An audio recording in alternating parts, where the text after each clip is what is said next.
We'd like to solve this equation.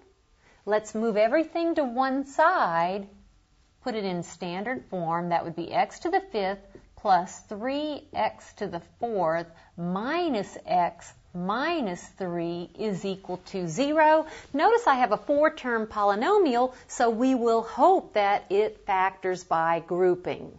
If we look at the first two terms, there's a common factor of x to the 4th, and when I factor it out, I have x plus 3. Because of that x plus 3, I'll factor a negative 1 from these two terms, and I'll have x plus 3. Notice I haven't factored yet. There is a common factor here of x plus 3, and when I factor out the x plus 3, I have x to the 4th minus 1. Have I factored completely on the left side? The answer is no. I'll rewrite my x plus 3.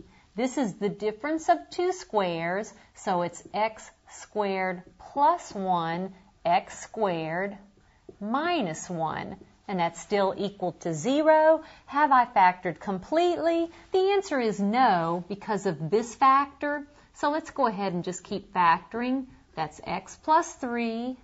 That's x squared plus 1, and this is the difference of two squares, so it's x plus 1 times x minus 1, and that is equal to 0. Now, set each one of these equal to 0. I'll let you do that. If you set this equal to 0, it gives you an answer of negative 3. If you set this factor equal to 0, you'll have an answer of 1. And if you set this factor equal to 0, you'll have an answer of negative 1. I'd like to concentrate on this factor, x squared plus 1 equal to 0, and make sure you can handle this factor equal to 0. I will move the 1 over by subtracting 1 from both sides, and I'll have x squared is equal to negative 1. Notice you are now ready for the square root property. If x squared is negative 1, x then is equal to plus or minus the square root of negative 1. And remember, that is plus or minus I. So negative 3 is a solution, I is a solution, and negative I is a solution.